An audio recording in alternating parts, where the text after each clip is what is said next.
At the beginning, it was so faint I barely noticed it. My wife Lindy and I had been hitched for a long stretch, and just like any other pair, we'd ridden through good times and bad. But this felt off in a whole new way. Lindy started pulling away from me, and I couldn't put my finger on why or how to describe it. Our talks turned into me just rambling on while she stayed quiet, and the joy that used to echo through our house was gone, swapped out for this creepy, heavy stillness. Initially, I figured it was just stress weighing on us. We'd hit a real low after that fire wiped out our old place, and settling into my grandma's old house wasn't exactly Lindy's dream of starting over.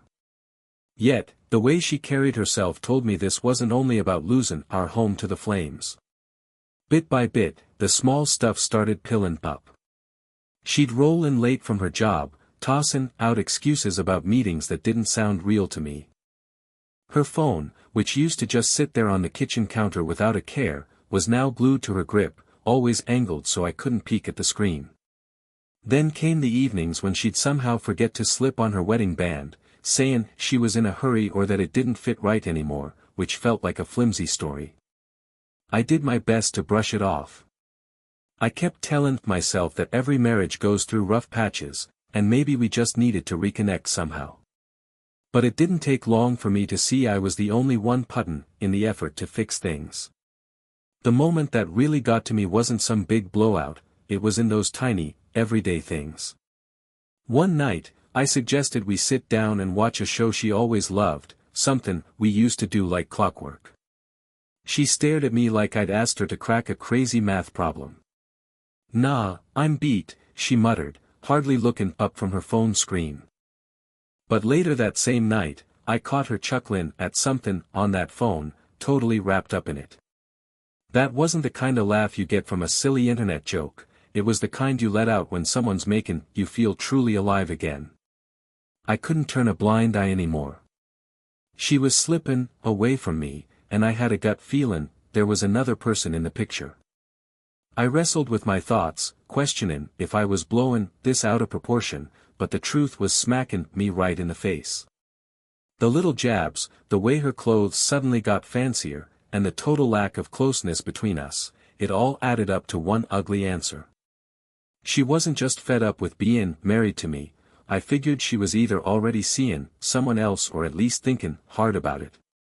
I knew I had to bring it up, but how do you even start that kind of talk? "Hey, you steppin' out on me?" That ain't a question you just toss out while passing the mashed potatoes at supper. So, I held off. I kept my eyes peeled.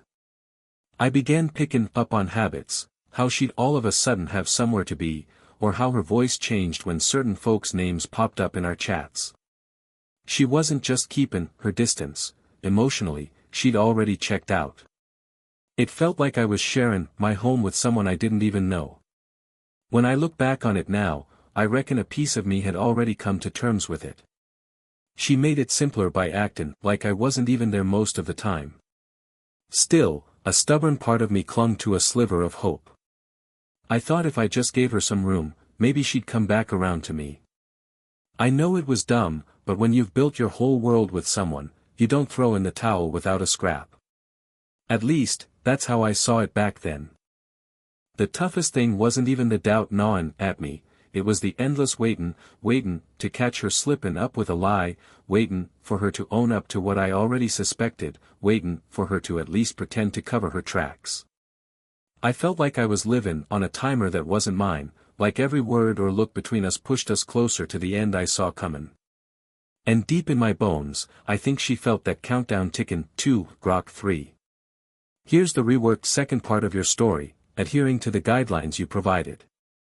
I've rewritten each sentence with a different structure, used varied vocabulary, and added a bit of depth where appropriate. The tone remains conversational and candid, fitting for a simple American man narrating his experience in the first person. The night it all came crashing down didn't seem out of the ordinary at first. I got back from work like I always did, and the house was dead silent. It was the middle of winter, and with the sun set in so early, everything felt kinda oppressive and gloomy. As I rolled into the driveway, a weird feeling hit me hard. Lindy's car wasn't parked in the garage, and the light on the porch wasn't even on.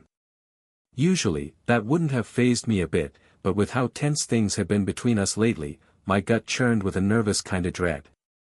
I stepped inside and hollered her name. Got nothing back. At first, I reckoned she might have just popped out for a bit, but as I wandered through the rooms, I spotted a light comin' from her bedroom upstairs. I trudged up the steps and there she was, standin' by the dresser, fixin' her makeup. But this wasn't her usual quick dab for runnin' to the store. She wasn't dressed in her comfy jeans and sweater, instead, she had on this black dress I'd never laid eyes on before. The skirt was shorter than anything she'd worn in years, and the neckline was so low it didn't leave much to guess about. Right beside her, sittin' like they were waitin' for a grand entrance, were these sky-high stilettos, the tallest heels I'd ever seen on her feet.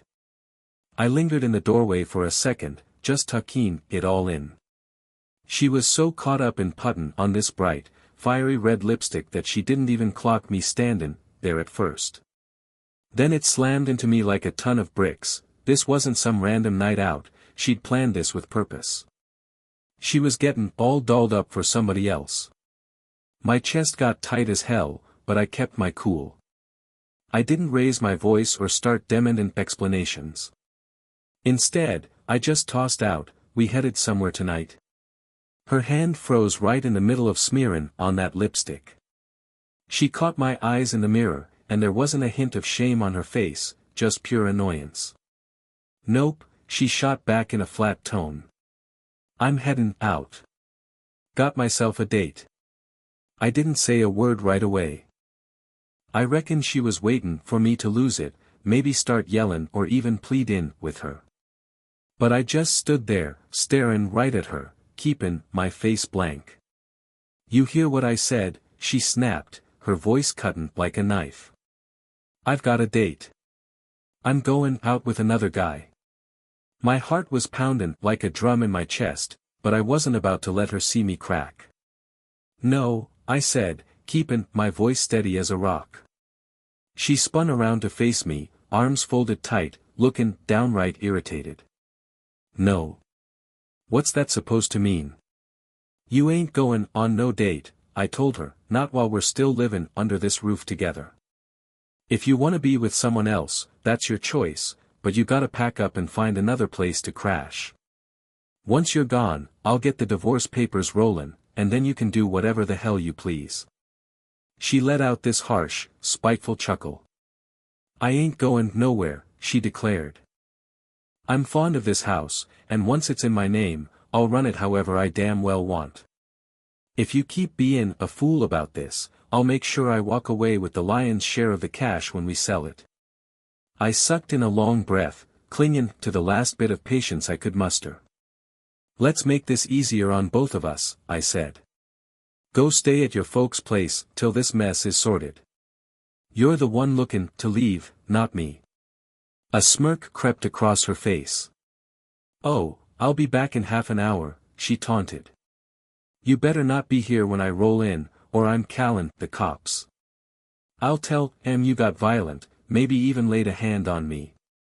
You know how that goes, they'll lock you up for a couple days, and by the time you're out, I'll have the locks swapped out." A icy kinda rage settled deep in my bones.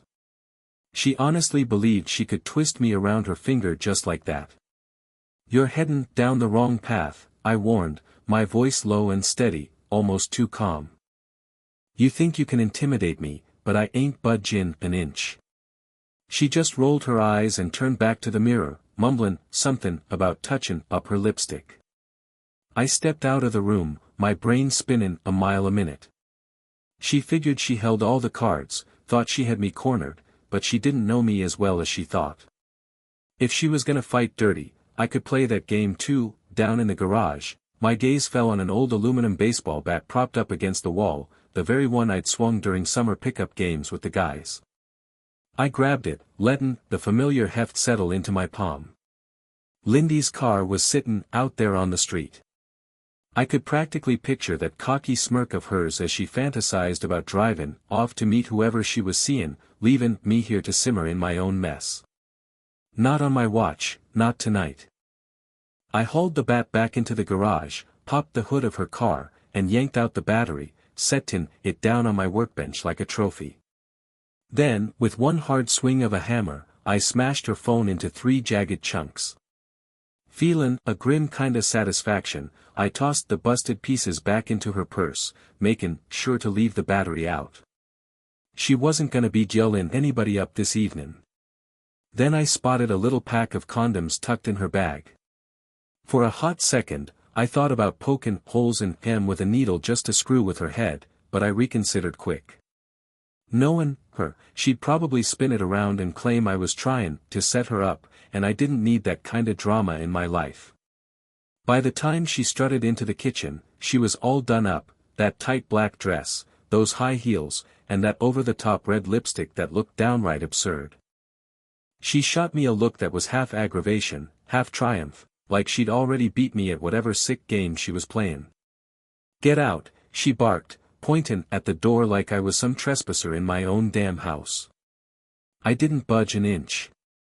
Instead, I grabbed a mug, poured myself some coffee, and leaned back against the counter, taking a long, deliberate sip. "Hope your night goes swell," I said, keeping my voice light and easy. Her eyes squinted into slits. "What did you do?" she demanded, her tone getting sharp as a razor. I just grinned and took another slow sip. "Why don't you go take a peek at your car?" I suggested with a shrug. The sound of her heels clacked hard against the floor as she stomped out the front door. It wasn't long before I heard her screaming, mad as hell, frustrated, and downright livid.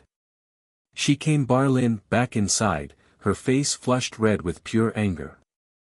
"What in God's name did you do to my car?" she hollered. I gave a casual shrug, keeping my cool. "It's sittin' out there on the street. Who knows what coulda happened to it?" "You son of a bitch," she spat through gritted teeth. "Fine, I'll just call him to come get me." "Be my guest," I replied, nodding toward her bag with a smirk. "Gonna need your phone for that, though." Her expression froze for a heartbeat, then she dove into her purse and pulled out the phone. When she saw it wouldn't even flicker on, her rage hit a whole new peak. "You smashed my phone," she screamed. I eased back, crossing my arms over my chest.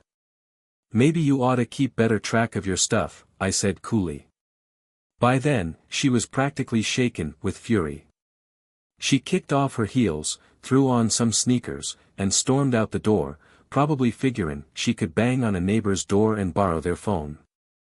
I stood by the window, watching as she went from one house to the next, getting more pissed off each time nobody opened up.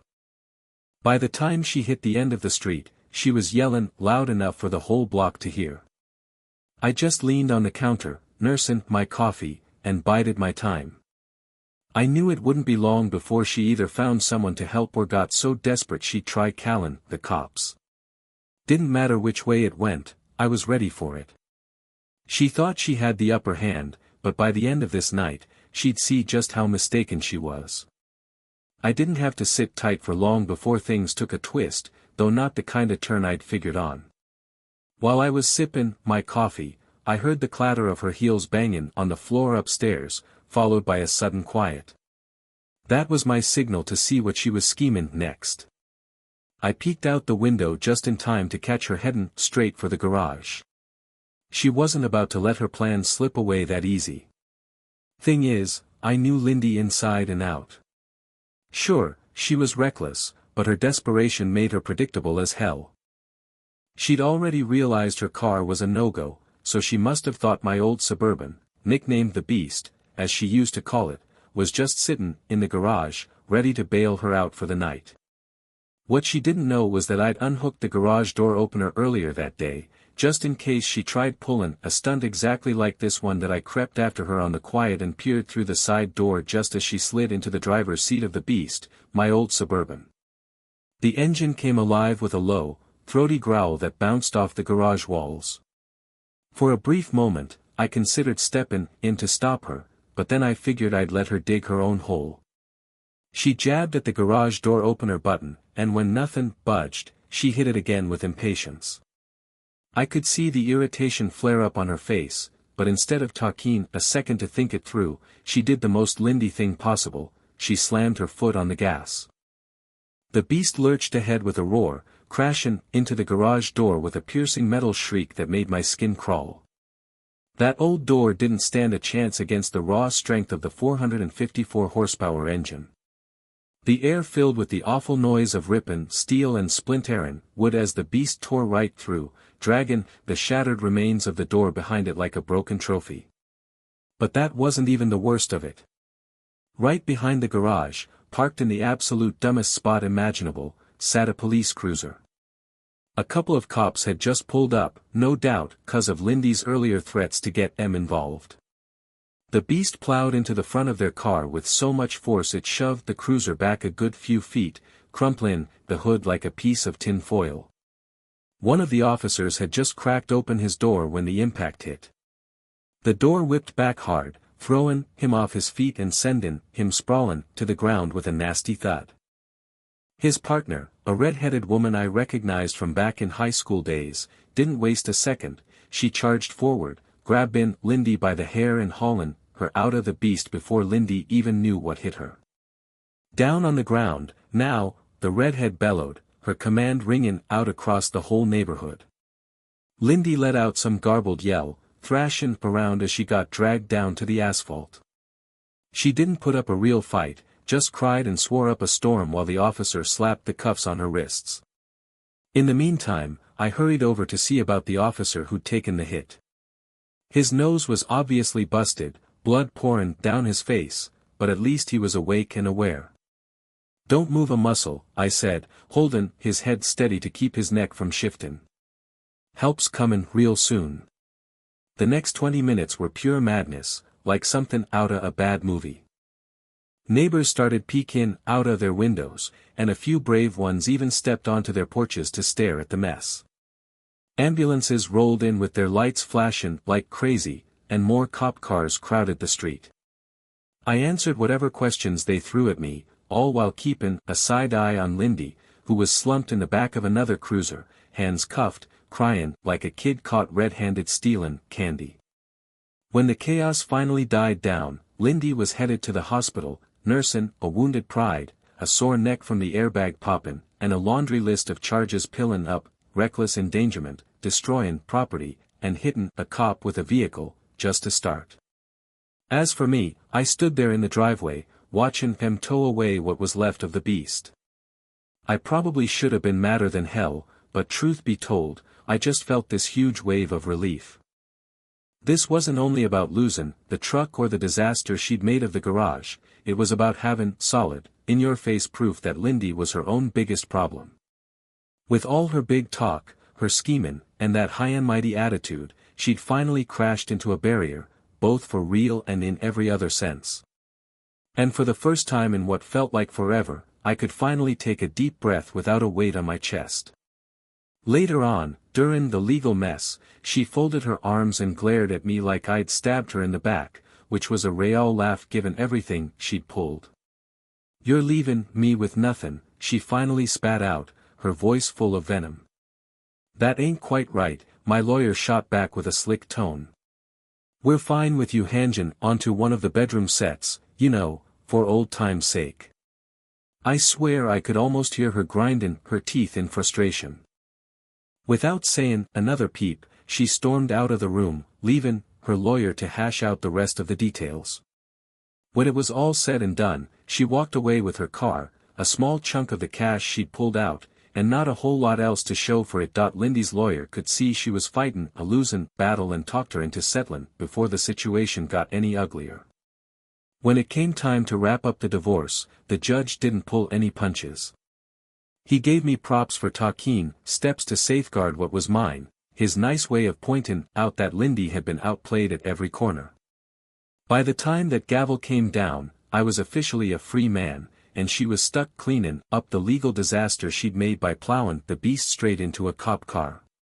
For me, this whole ordeal was never about getting even, it was about protecting myself. Lindy had done her best to twist things, scare me, and push me around to take everything she could, but she didn't give me enough credit. She figured I'd just cave and let her have her way. But I played it smart, taking my time, and when the dust finally cleared, I walked away with my head held high, my pride still in one piece. Once the chaos was behind me and the divorce papers were signed and done, I could finally catch my breath. At first, it felt kinda odd, almost like I was living someone else's life instead of my own. For so many years, every part of my day, my habits, my worries, even my happiness, had been tied up with Lindy and our marriage. Now, she was out of the picture completely. The house felt still, but not in a sad, empty way, more like a calm I hadn't known in ages. I could finally turn my attention to myself and figure out what I really wanted, instead of always tiptoeing around her moods. Those first few months, I focused on getting my life back together, sprucing up the house, catching up with buddies I hadn't seen in forever, and picking up old pastimes I'd let slip away over the years. It wasn't just about keeping busy, it was about rediscovering who I used to be before everything went south. One of the first things I got back into was heading down to the shooting range, something I'd always loved but hadn't touched in the last rough years of my marriage. On one of those outings, I bumped into Sergeant Honey, the very officer who'd hauled Lindy in during that garage fiasco. She was dressed down in jeans and a plain shirt, a far cry from the stern, uniformed figure I remembered from that crazy night. We got to chatting for a good while, and I learned she was single too. Her own divorce had been a real mess, though not quite the wild ride mine was. Before I knew it, one thing turned into another, and I worked up the nerve to ask her out. To my shock, she actually said yeah. That first date was a whole experience in itself. I showed up decked out in my best suit, probably going a bit overboard, but she seemed to like that I'd put in the effort. Right off the bat, she laid it out plain that she wasn't into playing games or dealing with drama, and honestly, I was right there with her on that. Just 9 months down the line, we tied the knot, and I can say with all my heart it's been the best chapter of my life so far. She ain't just my wife, she's my true teammate in every way that counts. Together, we've carved out a life built on respect and trust, two things I hadn't felt in forever during my first marriage. As for Lindy, I've picked up bits and pieces about her through folks we both know. Word is she's been married twice more since, and from what I hear, her second husband's got her on a tighter leash. Good luck to him, I suppose. I don't carry any bitterness toward her these days. It took some time to get there, but I came to see that holding onto grudges would only keep me chained to the past, and I wasn't about to let that happen. Nowadays, my life feels straightforward and full in all the right ways. My wife and I just marked our 25th anniversary with a river cruise through Europe, a dream trip she'd always wanted to take. Our kids are all grown up and doing great, and I couldn't be more proud of them. Just last week, we passed my grandma's old house on to our daughter as a wedding gift, and it felt like the perfect choice, like closing a loop. That place had seen so much heartache and change for me, but now it's getting a fresh start with her. Every once in a while, my mind wanders back to those turbulent times with Lindy, but not with any kind of regret. Instead, I feel thankful. Those rough patches showed me a lot about myself and just how much I can handle when push comes to shove. Life don't always follow the roadmap you draw up, but sometimes it's those surprise turns that land you right where you're supposed to be. And standing here today, I wouldn't swap a single thing.